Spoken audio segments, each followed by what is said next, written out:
Maakisha eebanni cikile majala ooltaa adamucha maaki oro wallahi bareeddu qashti eebanni amma isin lama wal bira yoo laallu adamucha cikile ma oolta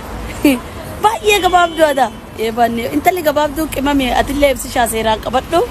atillee seeraan qabadhu maakisha mucha ma argattee mucha shonkoraa kan baay'ee sin jaallanna baay'ee sin kabajjina inna horaa bula yani horaa bula wala teettu tafaana qabbana sifaataatu ibsisha daddafa ilma tokko dub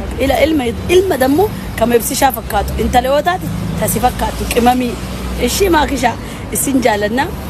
bye. السلام عليكم ورحمة الله وبركاته. كيف جمتوتا في جالة جمتوتا أردفتوتا أنفال جمال أكم نقافة يقهر جرتني نقوم نقاكي سني بقنقاتاتني بقنقاجراتني أما كوني إيب بمو الرب سمو ما الجد أمامي كيك أمو إرقا قبابتي مجا جيكو مجالتي إتامو مالي مجالتي إتاجتيني كيستين بودا سجالنا ماكي شاجتين يا ربي نما ميديا كان ركوتي ما دابر ما مجي يوم مثلا ما ترابو انت لكنا بريدو كان من ينساتال وناس من ينساتال ندوم تبلطوالش شي እንጂ አታንሶም ይሰብር ደርብቲ መለ ይሳገዲሚቲ እብስሻ ብር ደርብቲ መለ እብስሻ ገዲሚቲ ሙጨቲ አከነ በሬዱ ሙጨቲ ቅመሚተን ሙጨቲ አከነ ጅርቱ ካና ማሊፍ ሲቀየቀን አንከነ ከነ ዲበበር ማቱ ሳንገይ erga isaan lama walii ta'anii erga isaan lama wal jaalatanii nama maaltu jeette maatu isaan galche wallahi nama dhiba wanni warra miidiyaa kun nama dhiba baay'ee nama dhiba mataa miilli isaaniitu hin beekamu diina keetii fi fira keetii sin beektu miidiyaa kanarratti maaliif akka ta'e hin beeku wallahi kuni diina kiyya kuni fira kiyya jettee addaan baafachuu hin dandeessu ummata miidiyaa kana jechaadha inshallah rabbiin isaanii halaafis rabbiin khayrii isaanii haa godhu almuham maakiteenna fi ibsisha kenna maakishaan da ibsisha isin wallahi rabbi sinati su jahamtu isin raha qabu akana fakkaatu tiddu kana maaki wajji ibsishaan as bayan jiru argine deemin nasi beekon na rabbi jahamtu isin raha qabu garu wallahi gaari miti akkanatti ijji namaatuni summi dhabeetani ijji namaa kun muka gogaa muka jiidhaa goositi jedhani ergamaan rabbiillee sallallahu alaihi wasallam maal jedhani ijji namaa rasaasa caalaa nama waraantii jedhani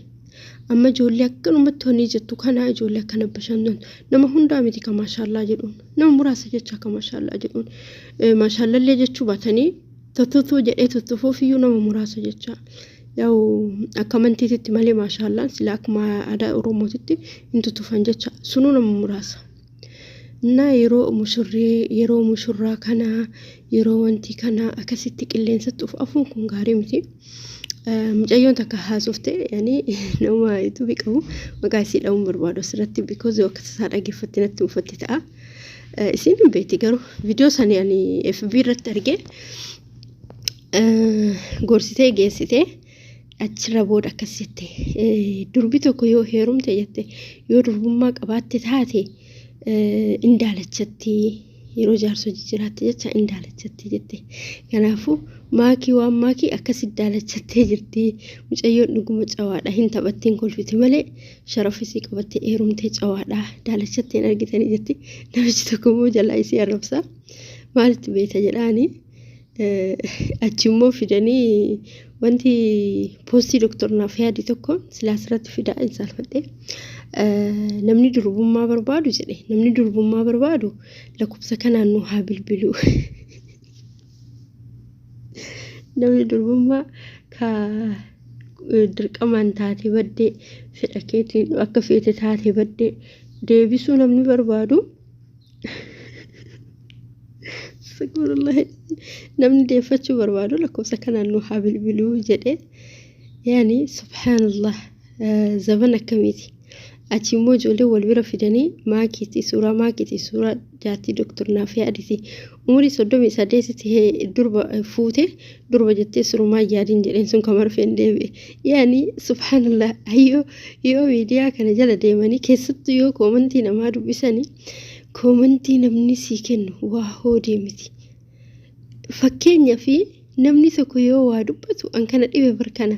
namni tokko yoo waa dubbatu tarii sammuu isaa keessaa dubbata tarii namni sun beekumsa qaba tarii namni sun yani namni kamuu akkuma hubatetti jecha akka an beeketti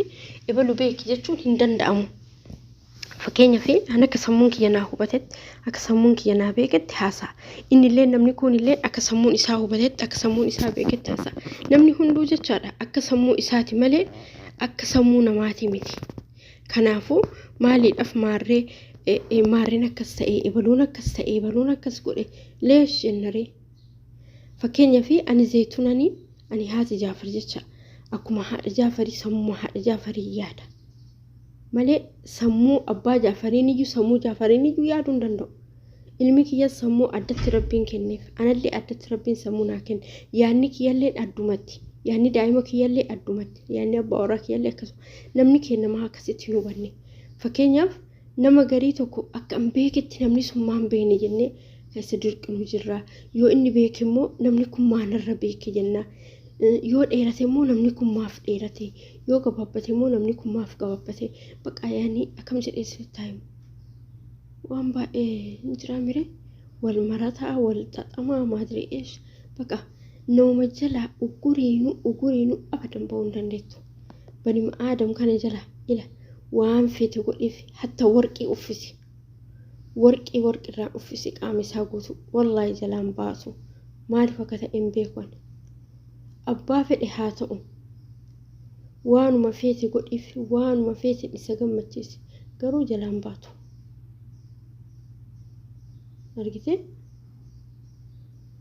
osoma hamma fete atitti miidhamte atitti waan fete taate isaan bakka isaan biratti waanti akkasii wallaahi ilmi namaa nama madaalee gannama buusaa nama kaasa sadarkaa biraa hin qabu rabbiin inshaallah sadarkaa keenya olaa kaasu namnis gadi buusu garuu ijoolleen kun wallaahi rabbiin ijarraa isaan hatiisu akki isaan godhatan kuni baqa ija namaatitti isaan naqa jedhee yaada inshaallah ka rabbiin tikawfiitiin isaan hatiisu rabbiin bira haa jiraatu yaa aalimman hedduulleen du'aayii ka godhaniif arge aalimman hedduutu du'aayii godheefi nama gammachiisa yaani subhaanallah akkasiniin jedha obboleewwan kee kabajamuu fi ilaalatamoo hordoftoota anfaal jamaal galatoomaa naaf ulfaadha naaf jiraadha guyyaa gaarii